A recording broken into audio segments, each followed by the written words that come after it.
hoy en la parte número 14 de Gog y Magog.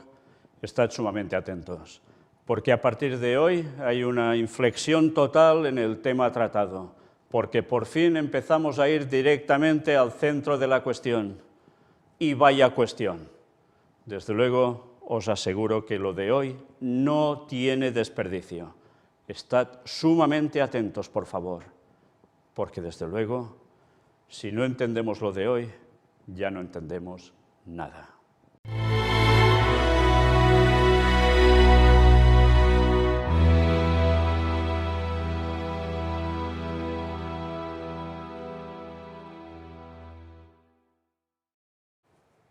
Vamos a reanudar precisamente en un punto que es prácticamente donde lo dejamos, en el punto número 15, que nos dice la vida y los tiempos de Jesús el Mesías, apéndice, página 90, párrafo 5, de Alfredo Edersheim.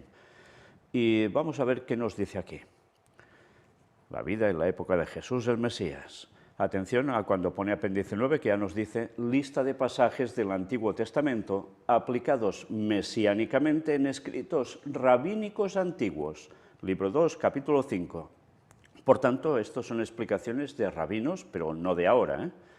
En el Targum de Jerusalén, sobre Números 11:26, se supone que la profecía de Eldad y Medad se refería a la guerra de los últimos días contra Jerusalén y a la derrota de Gog y Magog por el Mesías. Interesante cómo enlazan dos nombres que a nosotros, dicho así, pasado rápidamente, no entrelazaríamos para nada con Gog y Magog, y ellos en cambio lo aplican con lo mismo. Y también interesante que digan que esa guerra de Gog y Magog sucede y son destruidos cuando llega el Mesías. En los últimos días contra Jerusalén una gran guerra. Evidentemente, si esto fuera así, debería ser aplicado a la segunda venida de Jesús, pero también podría ser aplicado a la tercera venida de Jesús después del milenio.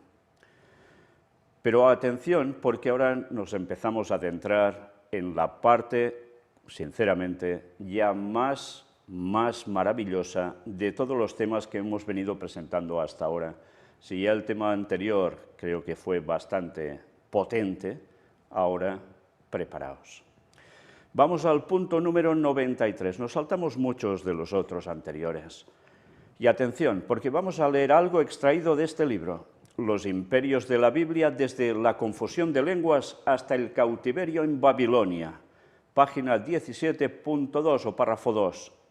¿Quién es el autor? Alonzo Trevier Jones, sí, conocido por casi todos como Alonzo Jones. Sí, no es un escritor cualquiera, no es un adventista cualquiera. Estamos hablando de uno de los pioneros que realmente tuvo una potencia absoluta en el momento de decir las cosas, de clarificar mensajes, aunque es cierto que en según qué cosa, pues no terminó de cuadrar, pero prácticamente en todo el resto, maravilloso. Estad atentos a lo que esta persona llegó a escribir sobre Gog y Magog. Vamos a situarnos primero en un breve párrafo, después veremos más. Y fijaos lo que dice aquí. En las Escrituras, Mesec y Tubal siempre se mencionan juntos, con una sola excepción.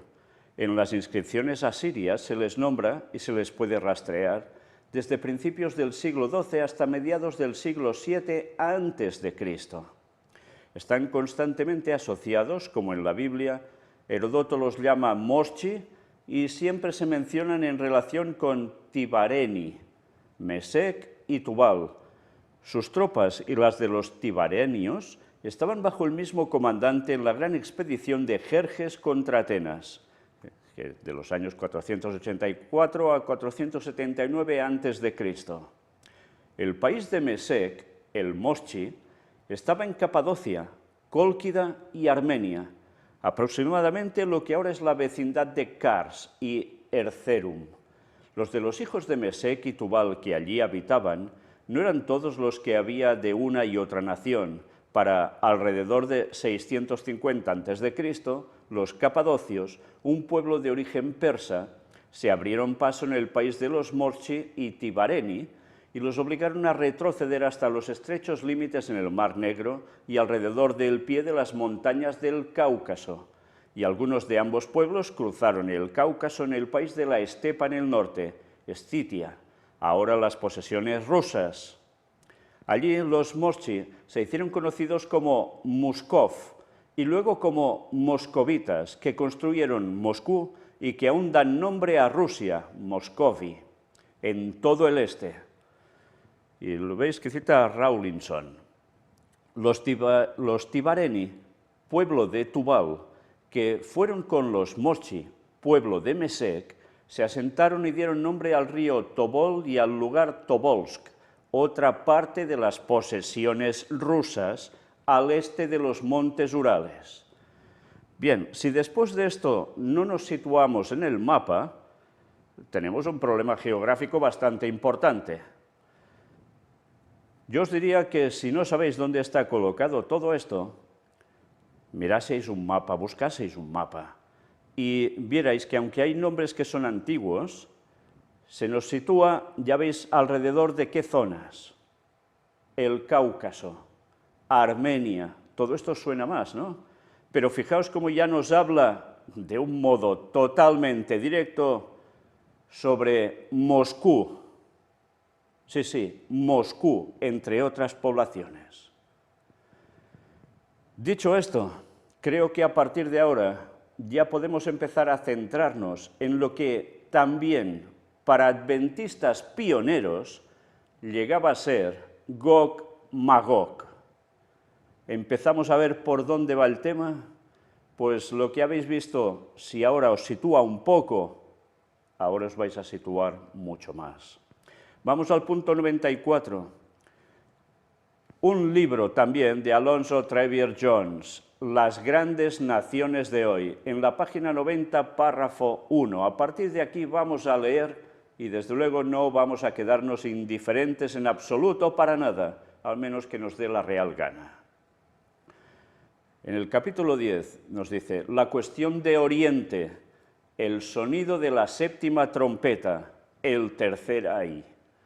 Ya vemos dónde nos está situando, ¿verdad? Si no sabéis de qué se habla en la séptima trompeta, el tercer ay y todas estas cuestiones, os hago una referencia. Mirad directamente el libro de Urias Smith, otro pionero adventista, de los que con un cerebro privilegiado, una mente privilegiada, llegó a escribir sobre todos sus comentarios versículo a versículo de Apocalipsis. Y allí entenderéis todo esto. Si no, si lo queréis más breve, más condensado quizás, pero también muy claro, mirad las predicaciones que hizo mi hermano Josep Sant Vicenç, precisamente sobre Apocalipsis, y basándose muchísimo en lo que dijo Urias Smith, y añadiendo otras cosas más. Pero desde luego, una vez conocéis eso, mirad qué llega a decir aquí. La séptima trompeta iba a sonar, el tercer ay vendría rápidamente, después del final del toque de la sexta trompeta, y la sexta trompeta cerró el 11 de agosto de 1840. Fijaos cómo nos da fechas precisas para ciertos eventos. Nótese especialmente esa expresión en cuanto a la venida del tercer ay. Viene pronto, después del final del sonido de la sexta trompeta. No vino inmediatamente después de la expiración de la sexta, como la sexta vino inmediatamente después de la expiración de la quinta. Hubo un pequeño espacio entre la expiración de la sexta trompeta y el comienzo de la séptima, cuyo espacio se anuncia y su brevedad significa, por esa palabra, rápidamente. Y en ese corto espacio entre la sexta y la séptima trompetas, ese poderoso ángel de Apocalipsis 10 entró con su mensaje que iba a sonar sobre el mar y la tierra.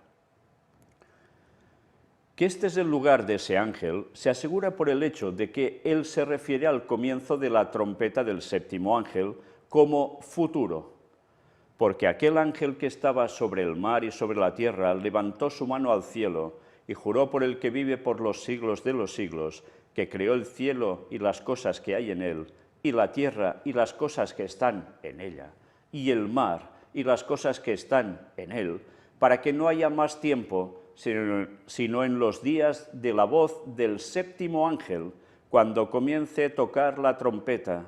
El misterio de Dios debe ser consumado, como Él lo ha declarado a sus siervos los profetas. Cita el texto de Apocalipsis 10, del 5 al 7. Y cuando suene ese séptimo ángel y el misterio de Dios sea consumado, los reinos de este mundo llegarán a ser los reinos de nuestro Señor y de su Cristo, porque está escrito. Y el séptimo ángel tocó la trompeta, y hubo grandes voces en el cielo que decían: los reinos de este mundo han venido a ser los reinos de nuestro Señor y de su Cristo, y Él reinará por los siglos de los siglos. Y los 24 ancianos que estaban sentados delante de Dios en sus asientos se postraron sobre sus rostros y adoraron a Dios, diciendo: Te damos gracias, oh Señor Dios Todopoderoso, que eres, que eras y que estás por venir, porque tomaste para ti tu gran poder y has reinado. Y las naciones se airaron, y ha venido tu ira y el tiempo de los muertos, para que sean juzgados, y para que des recompensa a tus siervos los profetas, y a los santos, y a los que temen tu nombre, pequeños. Y bueno, la traducción ya veis que está del inglés, hecho automático, y sale un poco así, dice: y genial. Y destruirás a los que destruyen la tierra. Y fue abierto el templo de Dios en el cielo, y se vio en su templo el arca de su testamento. Es el texto de Apocalipsis 11, del 15 al 19. Nótese que, en primer lugar, al sonar la séptima trompeta, la atención del profeta se dirige primero al cielo y después a la tierra. Y nótese que, en primer lugar, en el cielo escucha grandes voces que anuncian el reino venidero y el reinado del Señor en su gran poder, y que cuando su atención se dirige a la tierra, la primera de todas las cosas mencionadas es: las naciones se enojaron o se airaron. Y es la sobria verdad de la historia moderna que desde poco tiempo, rápidamente, después de 1840 hasta la hora presente, el temperamento y la actitud de las naciones han sido tales que corresponden exactamente a la expresión «las naciones estaban airadas». Durante todo el tiempo transcurrido desde esa fecha, ha sido cierto que los gobernantes de las grandes naciones han tenido que estar en constante alerta para evitar una guerra general. Y el poder turco, ese poder que es el último, permanece en su descenso de lo que fue en un principio el Imperio de Oriente de Roma, ese gobierno por el cual, el 11 de agosto de 1840, las grandes potencias de Europa se hicieron responsables. Ese es el eje sobre el cual, durante todos estos años, se ha volcado la paz del mundo. En el capítulo anterior dimos las declaraciones autorizadas de que, a excepción de las grandes potencias de Europa, el poder turco habría desaparecido hace mucho tiempo. Fijaos que nos está poniendo en su época, con una serie de cosas que estaban pasando, que ya habían acontecido, y otras que se preparaban. Y habla de ese momento a partir de 1840, cuando se airaron las naciones. ¿Y qué hemos visto a partir de entonces? ¿Será que no hemos visto grandes guerras? Pero aún no era el fin. Pero fijaos cómo nos centra la atención, como hacía también Uriah Smith, en el tema de Turquía. La importancia de Turquía a nivel estratégico, pero con unas implicaciones que tenían las potencias europeas, porque ya sabéis, Turquía es el eje entre lo que es Europa y lo que ya es otro continente, y que desde luego no puede dejarnos indiferentes, porque desde luego es esa bisagra que es la clave, que desde luego sigue siendo de estrategia absoluta a nivel mundial. Pero atención, porque ahora nos va a decir aún más cosas. Pero la importancia principal de esta importante verdad no radica simplemente en el hecho de que Turquía haya sido mantenida en existencia durante todo este tiempo por estas grandes potencias, pero en que esto se ha hecho con un propósito definido. O sea, que les interesaba a Europa el qué, que Turquía siguiera existiendo. Y ahora, hasta ahora, también ha interesado a Europa, y no solo a Europa, también por otras grandísimas potencias, que Turquía siga existiendo. Y aquí nos da las razones, pero esto se ha ido manteniendo a lo largo de los años. Pero llega un momento en que hemos de ver si a todo el mundo le va a interesar que Turquía siga existiendo o no. Mirad ahora cómo continúa, porque nos habla que tiene un propósito definido, que esté Turquía. Como lo reconocen esas mismas potencias, el gobierno turco ha sido así mantenido por las potencias, expresamente para evitar una guerra universal. Esto fue declarado por el primer ministro británico, Lord Salisbury, el 5 de noviembre de 1895, en un discurso al mundo que estaba escuchando para saber qué se diría sobre la entonces candente cuestión turco-armenia. Es que es interesante porque esta cuestión, después de tantos años, sigue estando allí, no ha cambiado. Hablando en nombre de las grandes potencias, dijo: Turquía se encuentra en esa notable condición en la que se ha mantenido durante medio siglo, principalmente porque las grandes potencias del mundo han resuelto que para la paz de la cristiandad es necesario que el Imperio Otomano se mantenga en pie. Fijaos, ahora el Imperio Otomano no existe, pero Turquía ha seguido haciendo un papel importantísimo en la zona entre Europa y Oriente Medio.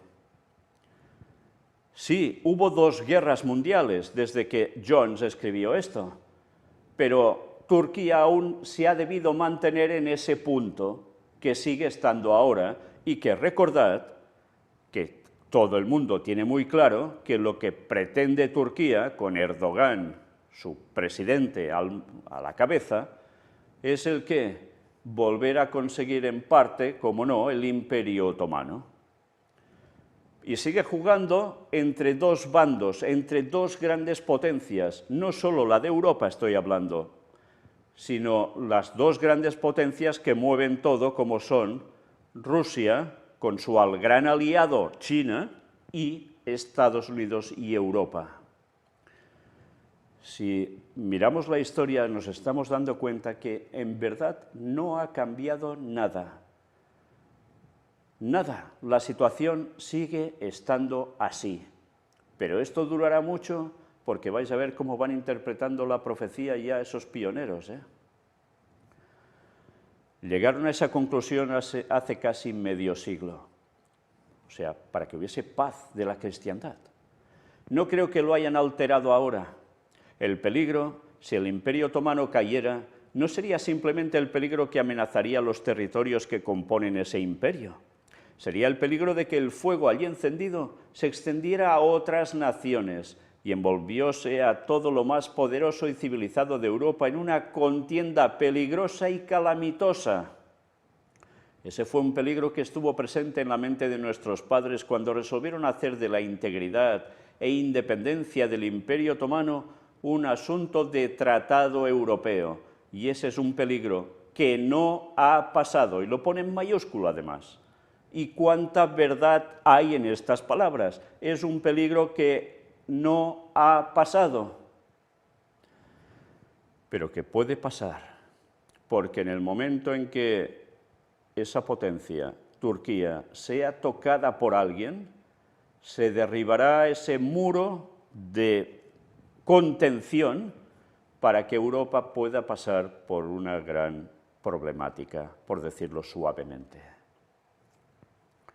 Pero, ¿cuál debe ser el verdadero espíritu de estas grandes potencias cuando, durante más de medio siglo, pueden estar de acuerdo en mantener en existencia el poder turco para evitar luchar, cuando no pueden estar de acuerdo en no luchar?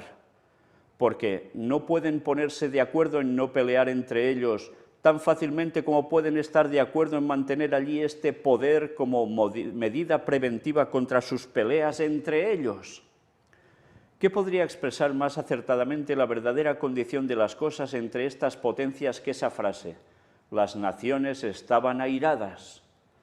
Fijaos que él lo está centrando en la cuestión de que el problema lo llegaría a tener Europa. Y es verdad, si eso va sucediendo, Europa se verá implicada, porque habrá además, según él expresaba aquí, problemas entre las propias naciones europeas. Pero es que, gracias a Dios, el tiempo nos muestra que esto aún es más de lo que ellos ya preveían que podía pasar.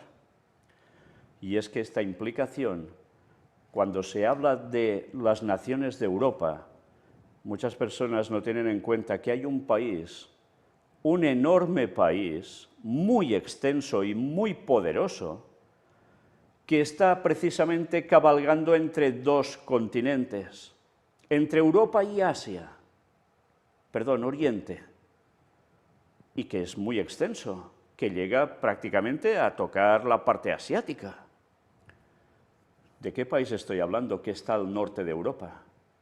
Rusia, que para muchos siempre se ha considerado parte de Europa, para otros no tanto, porque es por la gran zona que abarca y porque sus relaciones con el resto del continente europeo a veces han ido bien, pero no siempre. Tengamos todo esto en mente presente, porque ya hemos visto antes que el mismo escritor nos hablaba de Rusia, en un contexto de Gog y Magog, y no olvidemos que lo que estamos leyendo ahora también va sobre el mismo contexto de Gog y Magog. ¿Las naciones estaban airadas? ¿Cómo están ahora las naciones? Nos lo estamos preguntando precisamente hoy, que es finales de julio de 2022, en plena guerra entre Rusia, Ucrania y las naciones europeas, estos poderes que habla aquí en mayúscula, que también están interviniendo en esa guerra de un modo teóricamente indirecto, pero suministrando armamento para conseguir también un objetivo. ¿Y Estados Unidos? ¿Y China? Todos en lo mismo, ¿eh? Mirad qué importante es presentar las cosas cuando tocan y analizar las cosas bien, porque desde luego qué fácil es caer diciendo cosas que no son. Sigamos viendo qué más nos dice. Esta situación revela claramente que estos poderes, fijaos que lo dice en mayúscula, son sujetos a un espíritu que, una vez desatado, los llevará completamente más allá de sí mismos y que ellos mismos reconozcan que esto es así. Y reconociendo que esta es la verdad de la situación, todo lo que pretenden poder hacer es, manteniendo el poder turco el mayor tiempo posible, refrenar el mayor tiempo posible este espíritu ingobernable que, una vez desatado, debe barrerlos a todos lejos de sí mismos, en ese temido y terrible vórtice, involucrando a todo lo que es más poderoso y civilizado en Europa en una peligrosa y calamitosa contienda, o sea, guerra. ¿Por qué Turquía está recibiendo tantísimo dinero por parte de la Unión Europea? ¿Lo sabéis? Pues porque en Turquía muchas personas que quisieran entrar directamente hacia Europa y que entran, algunos son trasladados hacia allá otra vez y los ponen en Turquía, los hacen retroceder para que nos entendamos y sigue siendo un muro de separación para que no sigan pasando migrantes a montones y lo que podría ser algo ya más que migrantes, podrían ser ejércitos. Curiosamente, todo sigue estando igual que en ese entonces, pero ya veis la deducción a la que llegan. Cuando esto llegue a desaparecer, ya veis lo que va a pasar.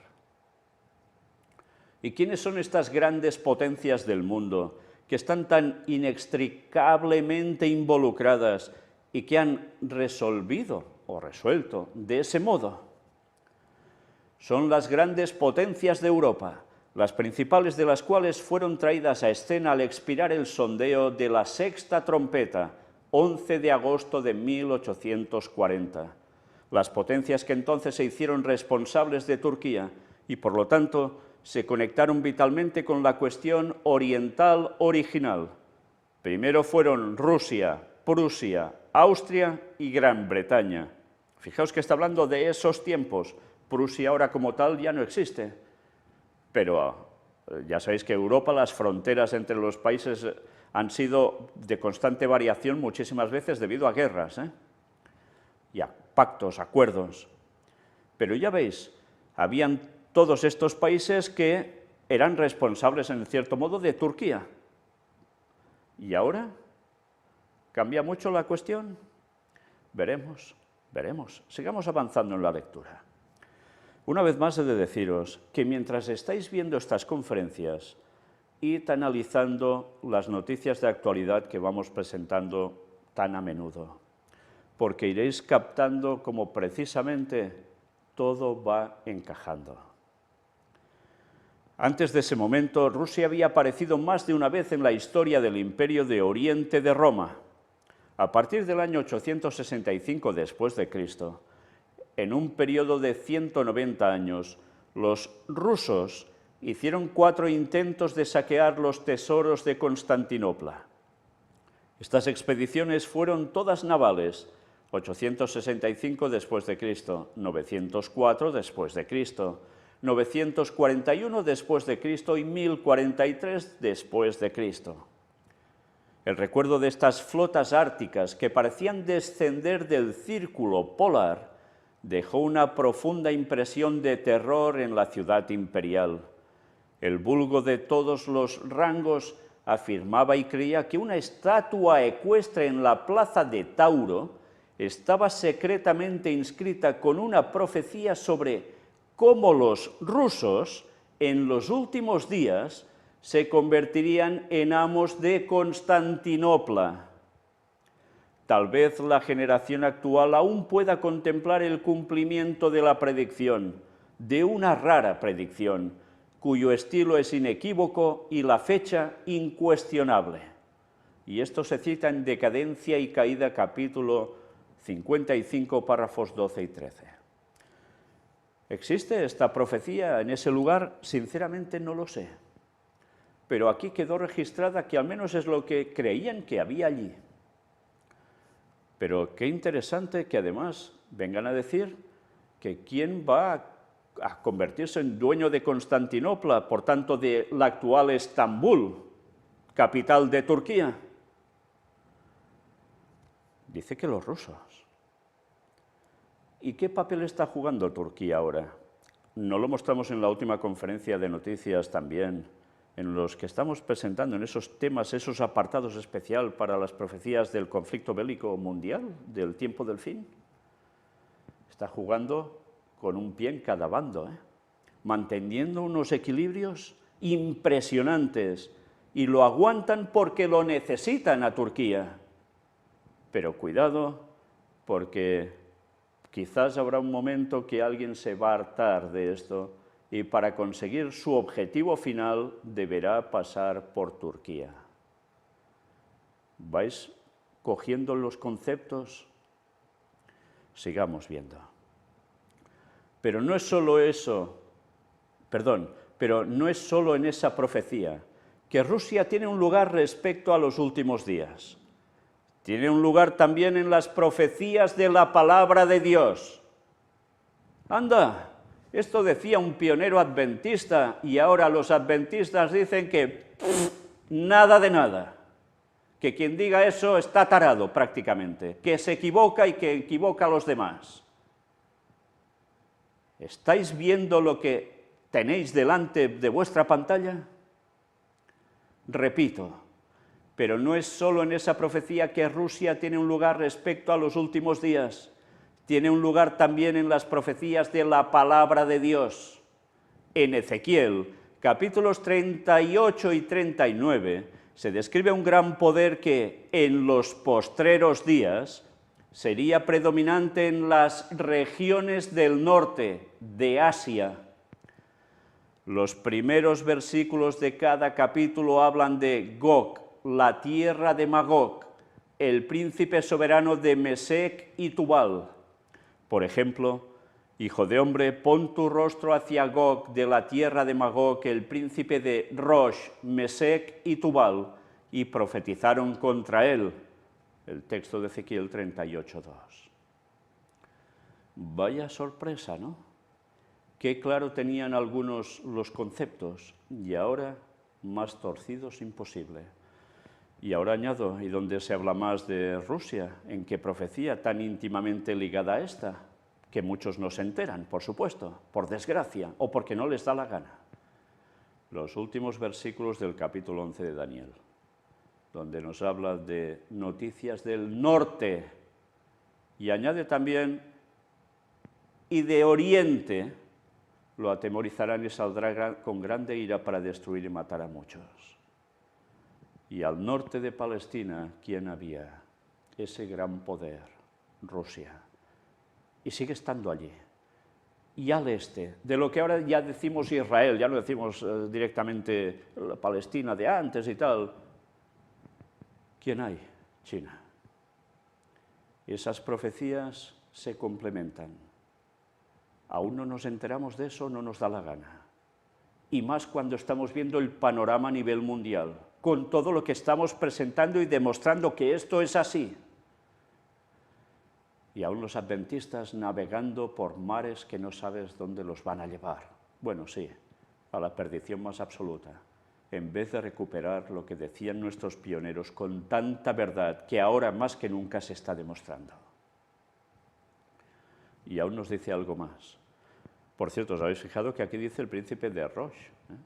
De lo cual termina siendo Rusia. Hemos visto, pues aún veremos más sobre todo esto. Sí, sí, bastante más. Nos ubicaremos sobre el mapa.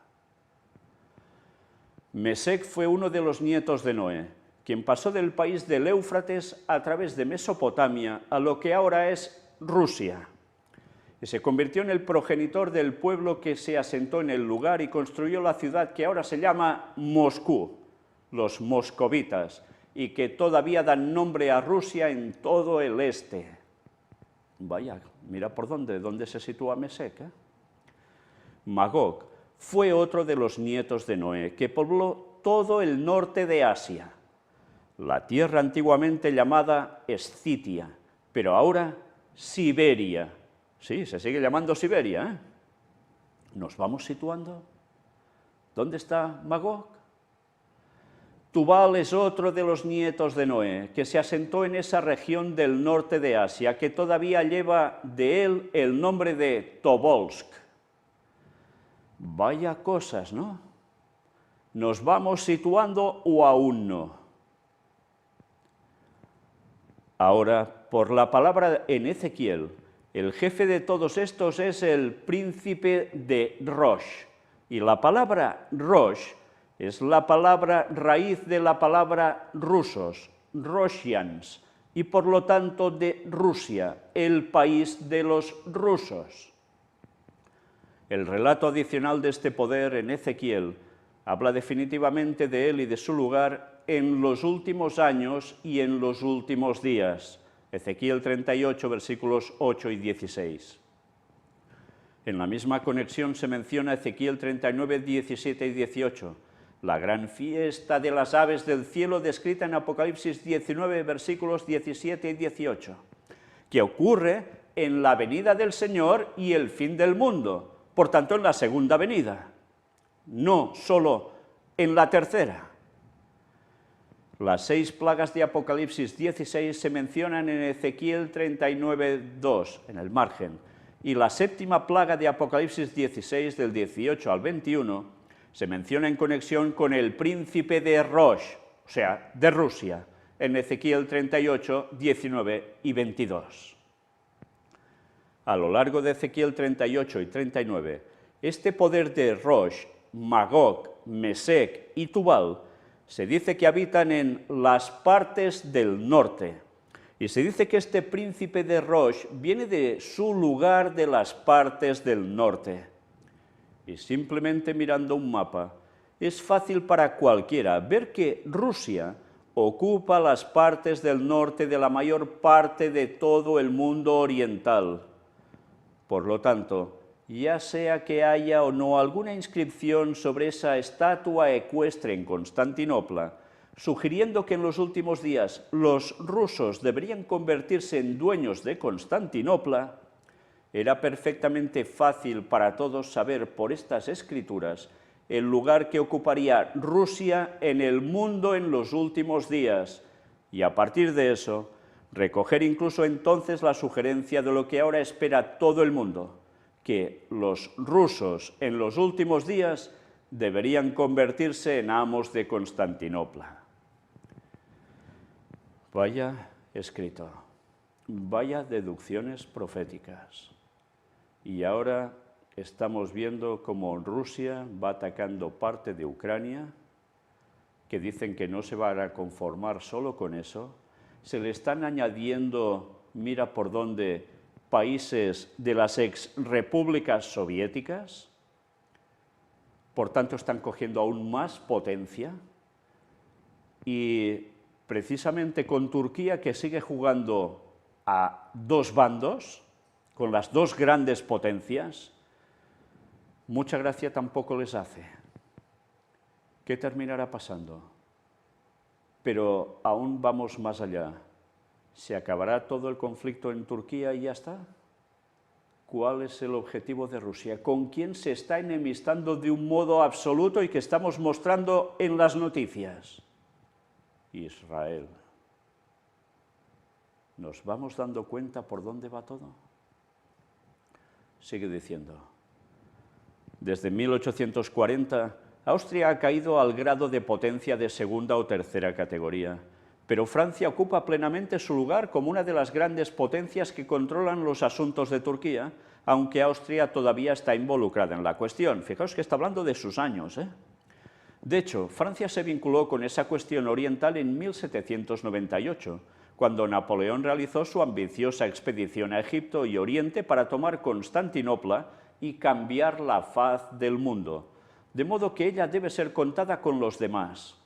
Desde 1840, Prusia ha formado una combinación que incluye a toda Alemania, con ella misma como cabeza y su rey como emperador alemán, y así sigue siendo una de las primeras potencias del mundo. Fijaos que desde esos años hasta ahora prácticamente la cosa no ha cambiado, ¿eh?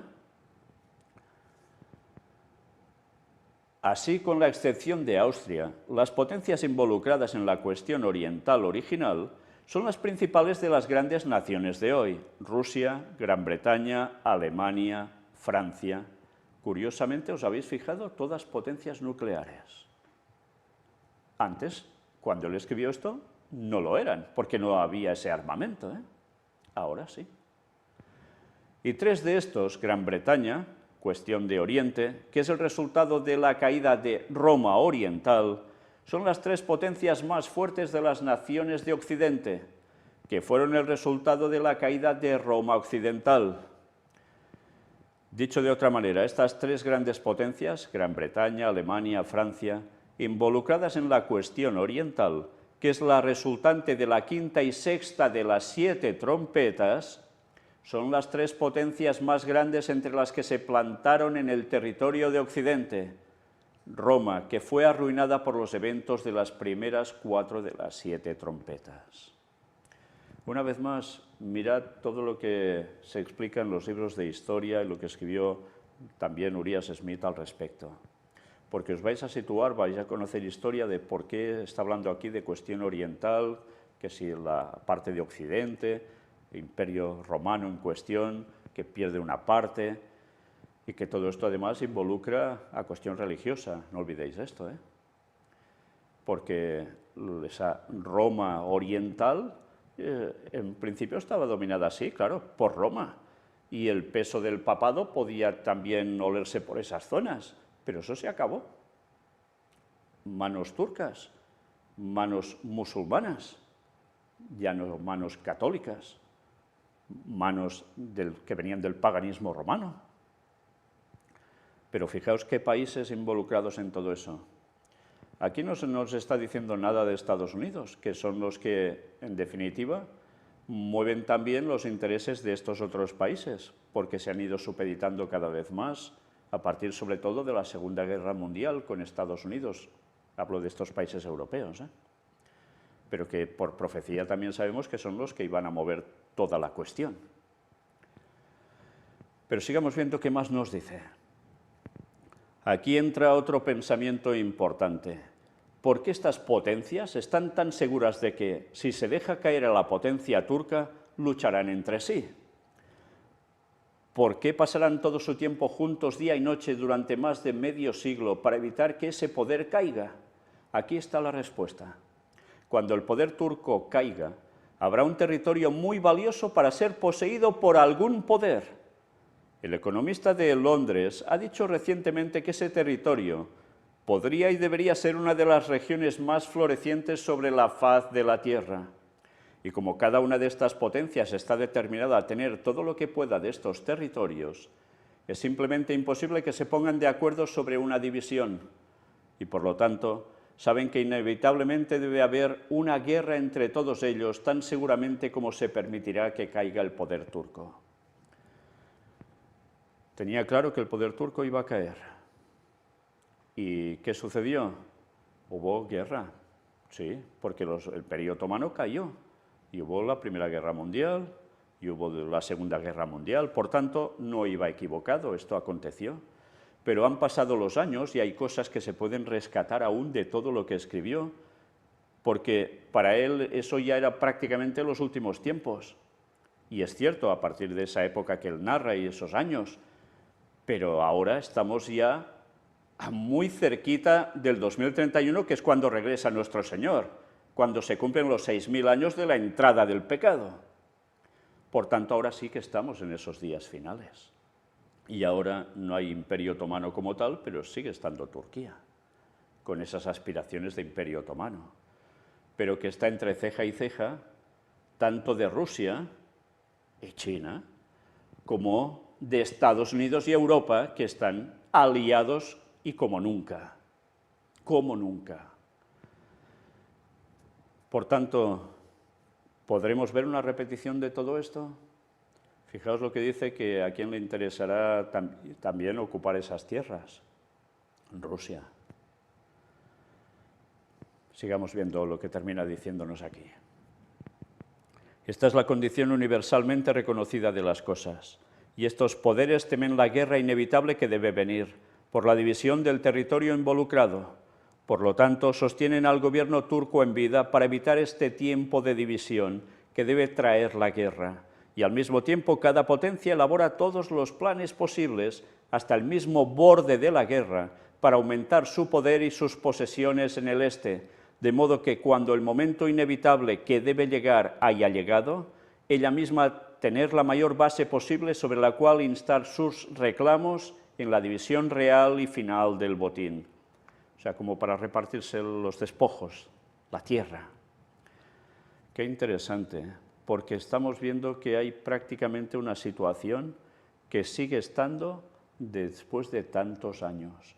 Y que eso sí, ahora tenemos más comprensión porque estamos más cerca del fin. Y nos damos cuenta cómo realmente cosas ya pasaron, que es lo que ya estaba pronosticado. Pero ahora que las cosas han dado una vuelta más de tuerca, tenemos los detalles que ellos aún no tenían, pero que fijaos qué claramente nos pusieron en pista para saber qué iba a pasar al fin de los tiempos. Parte ya pasó en lo de ellos, y ahora queda el resto. Esto a su vez ha causado que cada uno de estos grandes poderes extienda su poder sobre la mayor parte posible de todo el este. Hasta ahora, en esta hora presente de nuestro propio día, estos poderes, en su comprensión del poder y la influencia en el este, han absorbido el todo hasta ahora que todos ellos se encuentran cara a cara en el extremo este, en la capital de China. Vaya sorpresa, señores. Mira por donde ya no solo nos habla de Rusia, también nos habla de China. Por lo tanto, es estrictamente cierto que la maraña de China, tal como es hoy, es el resultado directo de la cuestión oriental original que comenzó el 11 de agosto de 1840. Y esta gran cuestión oriental, tal como es hoy, no es más que el ampliado resultado de la cuestión oriental original, tal como se ha centrado en Constantinopla desde el 11 de agosto de 1840. Y dada la naturaleza del caso, no puede haber una solución de la cuestión oriental, ya que se centra en China, que no implicará la cuestión oriental original, ya que se centra en Turquía. Esto porque la gran cuestión oriental, ya que tiene su centro en Pekín, es la resultante directa de la cuestión oriental original, ya que tiene su centro en Constantinopla. Y también porque todas las potencias ahora involucradas en el Gran Oriente, la cuestión que se centra en Pekín, excepto solo los Estados Unidos y Japón, son las potencias idénticas de la cuestión oriental original que se centra en Constantinopla. Porque en esos tiempos, Estados Unidos y Japón, en Turquía, no pintaban nada. Pero mira por dónde, cómo han cambiado las cosas, hasta el punto de que no solo tienen implicación en Turquía, sino que tienen implicación directa sobre Pekín, sobre China en general. Y lo estamos mostrando cada vez en las noticias. Y una vez más repetimos, Daniel 11, versículos finales, nos hablaba de ese rey del norte que haría todo lo que ya hizo a partir del 11S, tan famoso, y que no va a cesar hasta el fin. ¿Y qué implicaciones habrían al final? Sí, Rusia y China.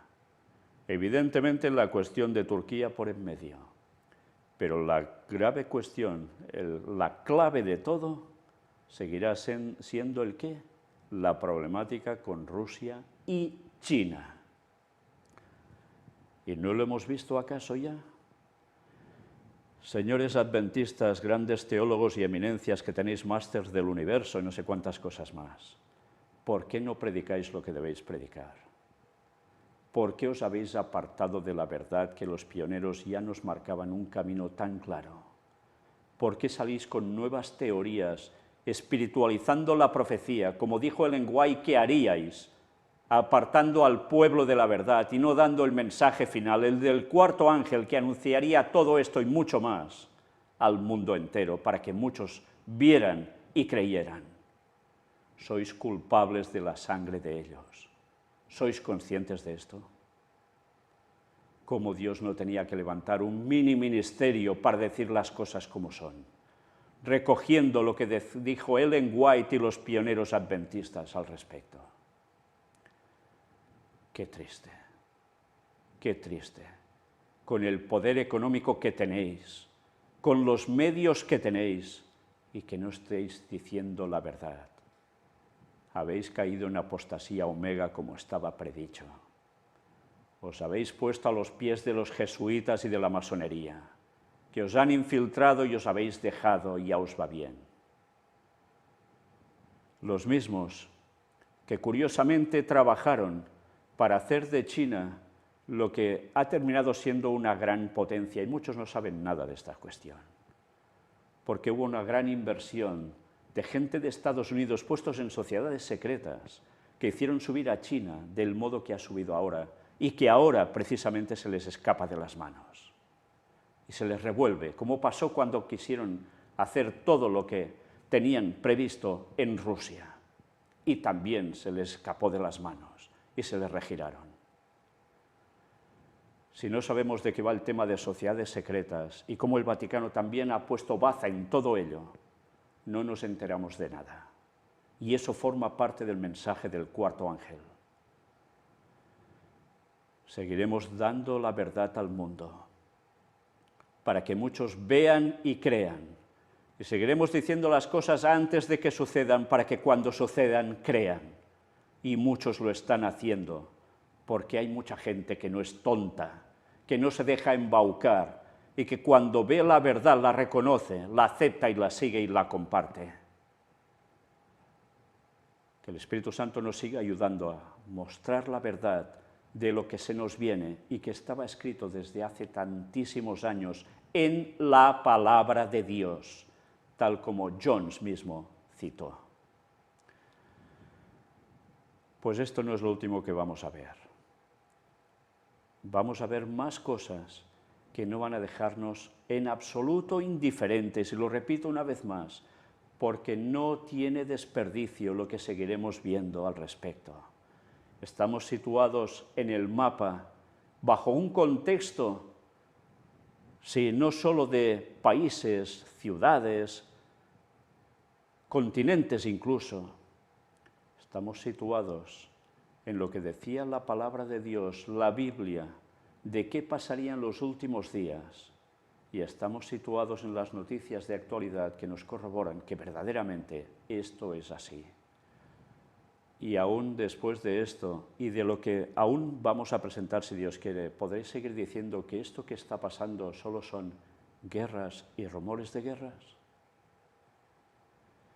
Maranata 2031, guste o no guste.